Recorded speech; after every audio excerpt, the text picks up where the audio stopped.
আমরা যে জীবনে বিপদে পড়ি, আমরা বিপদে পড়লে আমাদেরকে উদ্ধার করে কে? আল্লাহ ছাড়া আমাদের বাঁচানোর কেউ আছে? উদ্ধার করার কেউ আছে? রক্ষা করার কেউ আছে? এজন্য বিপদে পড়লে আমরা চাইবো কার কাছে? আমাদের যাই দরকার হোক আমরা ফরিয়াদ করব কার কাছে? নাকি মাজারে যেয়ে চাবেন? মাজারে যেয়ে চাবেন? অনেকে তো মাজারে যেয়ে কপাল ঘষে, আছে না নাই? মাজারে যেয়ে সন্তান চায়, আছে? এই এলাকায় নাই, এলাকার লোকদের আকীদা খালেস আমি জানি। মাজারে যে কপাল ঘষে আর সন্তান চায়। আচ্ছা, মাজারে গেলে সন্তান পাওয়া যায়? আচ্ছা, মাজারে না গেলে যদি বাচ্চা না হতো, গরু ছাগলের যে বাচ্চা হয় ওরা কোন মাজারে মানত করে বলেন? কথা কি বুঝতেছেন? এই যে প্রতি বছর গরু ছাগল ভেড়া এগুলো যে বাচ্চা দেয়, এরা কোন মাজারে যে মানত করে? শুয়ে আছে ওই বাবার কাছে সন্তান চাওয়া যাবে, চাকরি চাওয়া যাবে, সফলতা চাওয়া যাবে। সফলতা দেয় কে? সবাই বলেন নাই, আওয়াজ করে বলেন, সফলতা দেওয়ার মালিক কে? এক কথাই রব্বুল আলামিন বলেন, ওয়া ইয়ামসাসকাল্লাহু বিদুররিন ফালা কাশিফা লাহু ইল্লা হু ওয়া ইউরিদকা বিখাইরিন ফালা রাদ্দা লিফadli ইউসিবু বিহি মান ইয়াশাউ মিন ইবাদিহি ওয়া হুয়াল গফুর। যদি তোমাকে কোনো বিপদ স্পর্শ করায়, আল্লাহ যদি তোমারে কোনো বিপদে ফেলে দেয়, ওই বিপদ থেকে উদ্ধার করার তিনি ছাড়া আর কেউ নাই। জোরে বলেন ঠিক কিনা? উদ্ধার করার কেউ নাই। আর তিনি যদি তোমার প্রতি কোনো অনুগ্রহ করতে চান, ওই অনুগ্রহ ঠেকিয়ে দেওয়ার ক্ষমতাও কারো নাই। আল্লাহ যদি আপনার সফলতা দিতে চায়, পৃথিবীর কোন শক্তি ওই সফলতাকে থামাতে পারে? এজন্য আল্লাহ বললেন, খবরদার, তিনি ক্ষমাশীল, তিনি মেহেরবান। তাহলে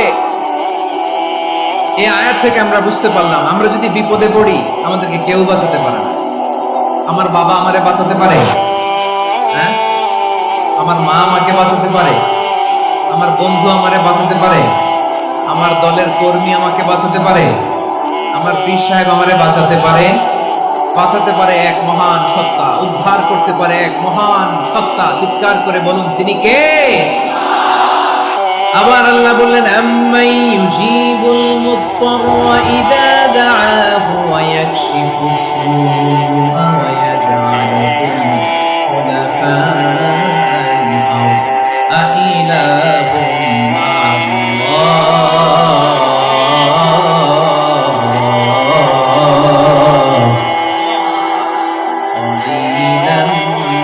ডাকে হাত তোলে, তখন এই ব্যক্তির ডাকে সাড়া দেয় কে?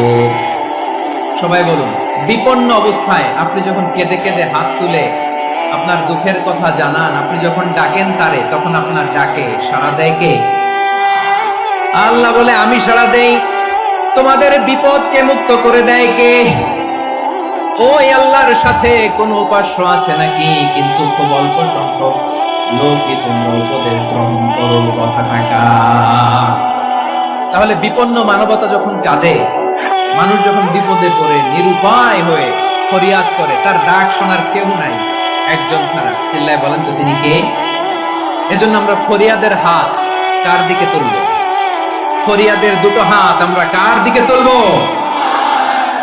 এবং খেয়াল রাখতে হবে, মাথার সাথে সেট করে নিতে হবে, আল্লাহ ছাড়া আমাকে উদ্ধার করার কেউ নাই। এই পৃথিবীতে কেউ আপন না। বিপদে পড়লে বোঝা যায় কেউ আপন না। আপন শুধু একজন মহান সত্তা, তিনি কে? এটা কি আপনারা খেয়াল রাখতে পারবেন? বিপদ আসবে, পরীক্ষা আসবে, সবার জীবনে এটা থাকে। এক একজনের পরীক্ষা এক এক রকম। আমার পরীক্ষা একরকম, মাসুদ ভাইয়ের পরীক্ষা একরকম, চৌধুরী সাহেবের পরীক্ষা একরকম, আপনার পরীক্ষা একরকম, উনার পরীক্ষা আবার আরেক রকম। পুরো পৃথিবীটাই পরীক্ষা ক্ষেত্র, সবাই পরীক্ষা দিচ্ছি, কিন্তু কারো পরীক্ষা প্রশ্নের সাথে কারোটার মিল নেই। সুবহানাল্লাহ পড়বেন না? পুরোটাই পরীক্ষা ক্ষেত্র, সবাই পরীক্ষার্থী, কিন্তু প্রশ্নপত্র একটার সাথে আরেকটা মিলে না। One doesn't match the other. একজনেরটার সাথে আরেকজনেরটা মিলে না। কাউকে আল্লাহ তাআলা ধনী বানিয়ে পরীক্ষা করেন। কি বানিয়ে? কথা কি বুঝতেছেন নাকি কষ্ট হচ্ছে? কষ্ট হচ্ছে আপনাদের?